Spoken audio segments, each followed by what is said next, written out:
Hello every one, நேத்தோட கண்டினியூட்டியை தான் இப்போ நம்ம பார்க்க போகிறோம்.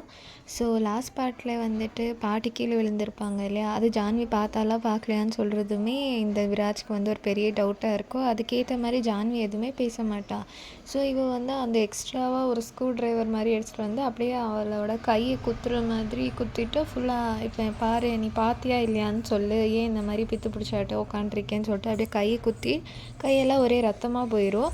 அப்போதே பார்த்து இதெல்லாம் கனவுன்னு சொல்லிட்டு ரியலைஸ் பண்ணிட்டு, ஐயோ நம்ம என்ன பண்ண பார்த்து என்னோடய ஜான்வியை நான் எப்படி சாகடிக்க நினச்சேன், நான் என் மைண்டே இந்த மாதிரி கொடூரமாக யோசிக்குதுன்ற மாதிரி அவனே செல்ஃபாக இது பண்ணுறான். இன்னொன்று வந்து அவன் மேலே அந்தளவு பாசத்துலலாம் அவள் பண்ணல, வயிற்றில் அவனோட குழந்தை இருக்கனால தான் இந்த மாதிரியெல்லாம் அவளை ஓரளவுக்கு கேர் பண்ணிவிட்டு அவளை ஹர்ட் பண்ணக்கூடாதுன்னு மேக்ஸிமம் அவள் கண்ட்ரோல் பண்ணின்னு இருக்கிறாள். அப்புறம் மறுபடியும் போய் ஜான்வி என்னம்மா ஆச்சு, ஏன் இப்படி இருக்கே, நீ இப்படி இருக்கிறது எனக்கு ரொம்ப பேஜாராக இருக்குது, என்னன்னு சொல்லுன்ற மாதிரி போய் சொல்லிட்டு கேட்டுகிட்டே இருப்பாள். அவள் வந்து அப்போ கூட இவன் மூஞ்ச பார்த்துட்டு எதுவுமே ரெஸ்பாண்டே பண்ணாமல் ஒரு மாதிரி இருப்பாள். சரி வா நீ ரொம்ப டயர்டாக இருப்ப போல் வந்து படுத்துக்கோன்னு சொல்லுவாங்க. அப்போ போயிட்டு அவளோ ஓகே எதுவும் சொல்லாமல் அப்படியே சொன்ன பேச்சை கேட்டு படுத்துக்குவாள். இங்கே வந்து அந்த சியா ஜான்வியோட தங்கச்சி ஃபோன் பண்ணிவிட்டு, இங்கே மாமா இந்த மாதிரி பாட்டி கண் முழிச்சிட்டாங்க அப்படின்னு சொல்லவும் இவனுக்கு இன்னமும் ஷாக் ஆகிடும். ஐயோ இப்போ போய் கேள்வி எல்லாமே நம்ம மேலே போட்டு கொடுக்க போகுதுன்ற மாதிரி பயங்கரமாக அவன் பயந்து போயிட்டு, சரி நான் வந்துடுறேன் அப்படின்னு சொல்லிட்டு அவன் ஃப்ரெண்டு போலீஸ்காரனுக்கு ஃபோன் பண்ணி, இங்கே பாரு ஜான்வி அவங்கள வந்து யாருமே அந்த ஃபேமிலி மெம்பர்ஸ் யாருமே போய் அந்த பாட்டியை பார்க்கக்கூடாதுன்ற மாதிரி சொல்லியிருப்பாங்க. அப்போ வந்து இந்த வேலைக்கார பொம்பளை வரும், இங்கே பாரு எப்போ பாரு நான் சொல்லியிருக்கேன் இல்லையா அவன்கிட்ட சடனாக வந்து நிற்காத அப்படின்றது. அதுக்கு இல்லை ஷூ போட்டுன்னு போங்கன்னு ஷூவை கொடுத்துருப்பாங்க. இங்கே பார்த்தாக்கா டாக்டர் வெளியே வருவாங்க. டாக்டர் வந்து என்ன டாக்டர் இந்த மாதிரி பாட்டி எல்லாம் நல்லா இருக்கான்ற மாதிரி எல்லாம் கேட்டுன்னு இருக்கப்போ இந்த போலீஸ்காரனும் வந்துட்டு அவன் என்ன சொல்லுவான்னா, இங்கே பாருங்கள் பாட்டியை யாரும் பார்க்கக்கூடாது, என் பர்மிஷன் இல்லாமல் யாரும் போகக்கூடாது, எல்லோரும் இங்கே உட்காருங்கன்னு உட்கார வச்சுருப்பாங்க. இந்த சைடில் ஜான்வி வந்து விடிஞ்சிருச்சுன்னு எந்திரிச்சிட்டு இந்த மாதிரி வேலைக்காரிக்கிட்ட இந்த மாதிரி பாட்டின்னு சொல்லிட்டு நான் பாட்டியை பார்க்க போகிறேன்னு சொல்லுவாள். அப்போ வந்து அந்த லேடி வந்து டோருக்கிட்ட நிற்பப்போ கையெடுத்து கும்பிட்டு, ப்ளீஸ் எனக்கு என் பாட்டியை பார்க்கணும் சொல்லியிருப்பாள். அதுக்கப்புறமா இங்கே வந்துட்டு விராஜும் வந்துட்டு என்னாச்சு பாட்டி நல்லா இருக்காங்களான்ட்டு அவங்க ஜான்வியோட அப்பாட்ட கேட்குறப்ப, பாட்டி கண்ணு முழிச்சிட்டாங்கன்னு தான் சொன்னாங்க, ஆனால் எப்படி இருக்காங்கன்னு தெரியல, இந்த போலீஸ்காரங்க எங்களை பார்க்க விட மாட்றாங்கன்னு. அங்கே போய் பாட்டியை பார்த்தா பாட்டி கண் முழிச்சுன்னு இருக்கோம், பட் பாட்டியை டெஸ்ட் பண்ணின்னு இருப்பாங்க. அப்போ வந்துட்டு இந்த போலீஸ்காரனும் அந்த விராஜோ தான் அந்த ரூமில் இருப்பாள். அப்போ வந்து டாக்டர்கிட்ட கேட்பாங்க, என்னாச்சு டாக்டர் அப்படின்னு கேட்குறப்ப, இங்கே பாரு பாட்டி வந்து கோமா ஸ்டேஜில் போயிட்டுருக்கு, பாட்டினால் வெறும் கேட்க மட்டும் தான் முடியும், மற்றபடி அவங்களுக்கு எந்த உணர்ச்சியும் இல்லைன்ற மாதிரி சொல்லியிருப்பாங்க. அப்போ தான் எனக்கு அப்பாடான்னு சொல்லிட்டு, என்ன கேள்வி இந்த காலையில் தானே ஓடி என்னை பற்றி சீக்ரெட்ஸ் எல்லாம் தெரிஞ்சுக்கினேன், இப்போ எதுவுமே யூஸ் ஆகலையே, இப்படி வேஸ்ட் மாதிரி படுத்துன்னு இருக்கியே, நான் பண்ணதுக்கெல்லாம் என்னை வந்து கொல்லணும் போல் உனக்கு தோணுது இல்லையா, வா கொன்னுக்கோ அப்படின்னு சொல்லிட்டு கையெல்லாம் எடுத்து அவள் கழுத்தில் வச்சுட்ருப்பாள். அதுக்கப்புறமா சும்மா தேவையில்லாத வேலை பண்ணி உன்னோட லைஃபையே நீ இப்படி ஸ்பாயில் பண்ணிட்டியே பாட்டி, நீ பார்க்குற நீ எப்படி எந்திரிச்சிட்றன்னு சொல்லிட்டு அப்போல்லாம் டைலாக் பேசினே இருப்பான். இந்த சைடில் பார்த்தா ஜான்வி வந்துட்டு ஹாஸ்பிட்டலுக்கே வந்துட்டு ஒரு சவுண்டு. அங்கே வந்துட்டு என்னாச்சு பாட்டி என்னாச்சு பாட்டி நல்லா இருக்காங்களா அப்படி இப்படின்னு கேட்குறப்ப இவனுக்கு அந்த ரூம்லேருந்து கேட்குது, என்ன ஜான்வியோட குரல் கேட்குது, இவன் நம்ம மேலே போட்டு கொடுத்துன்னு இருக்காளான்ட்டுன்னு. ஏன்னா அவள் பேசுறது வந்து ஒரு மாதிரி எமோஷ்னலாக அந்த கதவுலேருந்து அவனுக்கு தெரியுது. அப்போ இவனுக்கு ஒரே பயந்த மாதிரி இன்னும் ஷாக்கிங்காக இருக்குது, இவன் நம்ம மேலே எல்லாம் சொல்லிட்டா போலன்னா. அதுக்கேற்ற மாதிரி அந்த ஃபேமிலி எல்லாம் ஓடி வருவாங்களா, வந்து பார்த்தா அவங்க அந்த பாட்டியோட ரூமுக்கு போயிட்டாங்க.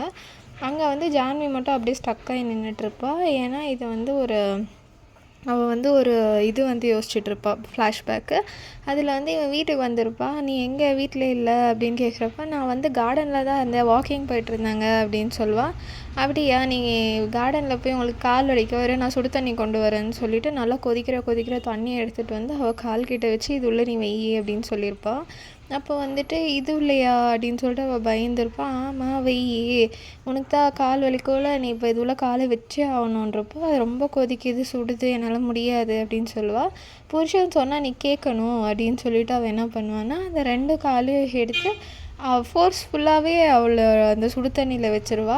என்னை கேட்காம வெளியே போறியா கார்டனாக இருந்தாலும் சரி எங்கே இருந்தாலும் சரி, இந்த வீட்டு வாசக்காலை நீ தாண்டக்கூடாது, என்னை கேட்காம எங்கன்னா போனேன்னா அதுக்கு தான் உனக்கு இந்த மாதிரி பனிஷ்மெண்ட் நான் கொடுக்குறேன், ஏன்னா நெக்ஸ்ட் டைம் நீ ரிப்பீட் பண்ணக்கூடாதுன்னு. அது இவளுக்கு சடனாக ஞாபகம் வந்துட்டு, கார்டன் போனதுக்கே இப்படி பண்ணால் இந்த பைத்தியக்காரன், இப்போ வந்து நான் ஹாஸ்பிட்டலுக்கே வந்துட்டேனே, இப்போ என்ன பண்ணுவான்னு எனக்கு தெரியலையேன்ற மாதிரி ஒரு மாதிரி இவ மைண்டில் அது ஓடின்னு இருக்கு. அவன் மைண்டில் வந்து இவையே இப்படி பித்து பிடிச்ச மாதிரி நின்றுருக்கா. இவளுக்கு தெரியுமா தெரியாதான்ட்டுனே தெரியலையே, இதுவே நம்மளுக்கு ரொம்ப ப்ரெஷராக இருக்கேன்ற மாதிரி இருக்கும்.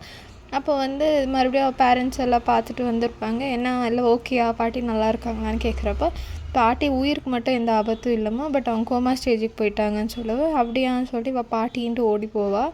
மறுபடியும் நீங்களாம் உட்காருங்க, நான் போய் பார்க்குறேன் அப்படின்னு சொல்லிட்டு, சரி பாட்டிக்கிட்டாச்சும் எதனா சொல்லுவாளா அழுந்துட்டு அப்படின்னு சொல்லிட்டு அவன் அங்கேயும் வந்து வேவ் பார்த்துட்ருப்பான். அப்போ என்ன பாட்டி உங்களுக்கு போய் இப்படி ஆயிடுச்சு, இது என்னால் தாங்கிக்கவே முடியல, உங்களுக்கெல்லாம் இந்த மாதிரி ஆயிருக்கக்கூடாதுன்னு சொல்லிட்டு அவள் ரொம்ப எமோஷ்னலாக பாட்டி கையை பிடிச்சி பேசினா இருக்கப்போ பாட்டிக்கே கண்ணு கழுகிருக்கும். அப்புறமா சரி வாமா போகலான்னு சொல்லிட்டு இந்த போலீஸ்காரனை இங்கே பாரு, ஒரு கண்ணோட்டமாகவே இருக்கட்டும், எல்லாரையும் பார்த்துக்கோ அப்படின்னு சொல்லிட்டு கிளம்பி போயிடுவா. அது இல்லாமல் அந்த பாட்டி ஃபைல் எங்கே வச்சுருக்குன்ட்டு அதெல்லாம் போய் தேடு அப்படின்னு சொல்லிட்டு பாட்டி எங்கெல்லாம் போயிட்டு வந்துச்சு ஒரு கெஸ்ஸிங் இருக்கும் இல்லையா, அங்கெல்லாம் ஆளுங்களை விட்டு அவங்க தேட வச்சுருப்பாங்க.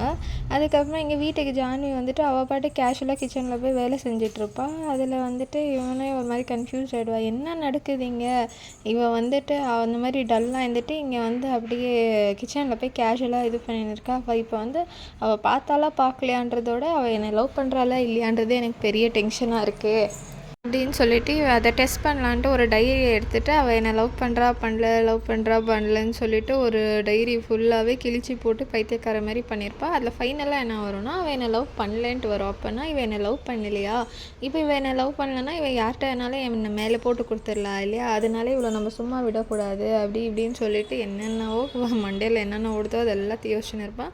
ப்ளஸ் அந்த போலீஸ்காரன் வந்து ஃபோன் பண்ணிட்டு நாங்கள் எல்லா இடத்துலையும் தேடிட்டோம், பட் எங்கேயுமே அந்த இது இல்லை, இந்த ஃபைல் எங்கே இருக்குன்னே தெரியலை. இப்போதே பார்த்து இவன் வந்து ஒரு சேர் மேலே உட்காந்துட்டு ஒரு ஒயர்லாம் செட்டப் பண்ணிவிட்டு ஒரு லைட்டை வந்து அடிக்கிறப்ப கண் இப்படி சிமிட்டுற மாதிரி இருக்கும். அப்போ இவனுக்கு ஏதோ மண்டையில் ஹிண்ட் ஆகுது போல். அதுக்கு வந்து அந்த ஹோட்டலுக்கு வான்னு சொல்லிவிட்டு அந்த போலீஸ்காரனுக்கு சொல்லிவிட்டு இவன் டக்குன்னு டோர் நாக் பண்ணிடுவான்.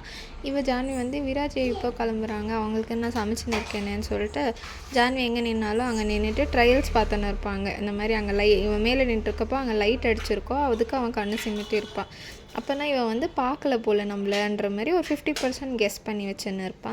அதுக்கப்புறமா மறுபடியும் அந்த போலீஸ்காரனை கரெக்டாக அந்த லைட்டுக்கிட்ட நில்லு அப்படி இப்படின்னும் அவனே மேலே போய் நல்லா டான்ஸ் எல்லாம் ஆடி காமிச்சுன்னு போய் கரெக்டாக நில்றா அப்படின்னு சொல்லிட்டு இவன் கீழேருந்து வந்து பார்க்குறப்ப அங்கே பார்த்தாக்கா ஒன்றும் தெரியாது, அந்த லைட்டோட வெளிச்சம் தான் தெரியும், அங்கே ஒரு மனுஷன் இருக்கிறதே தெரியாது, அந்த போலீஸ்காரங்க இருக்கிறதே தெரியாது. ஸோ அதுக்கு தான் அவன் கண் சிமிட்டிருப்பா போல். அப்போனா ஜான்வி நம்மளை பார்க்கவே இல்லை ன்ற மாதிரி அவன் கன்ஃபார்ம் பண்ணிவிட்டு அவனுக்கு ஒரே சந்தோஷம். அப்போனா இவன் பார்க்கலையா, அப்புறம் அவன் அந்த மாதிரி என்னை பயமுறுத்திட்டா அப்படி இப்படின்னு சொல்லிட்டு இவனுக்கு ஒரே ஆனந்தம். ஐயோ அவன் நல்ல வேலை பார்க்கல, இதுலேருந்து தப்பிக்கிறதே எனக்கு பெரிய டார்ச்சராக இருந்துச்சு அப்படின்னு சொல்லிட்டு ஃபுல்லாக இமேஜினேஷன் இதெல்லாம் பண்ணின்னு ரொம்ப ஹாப்பியாக இருந்துன்னு இருப்பான்.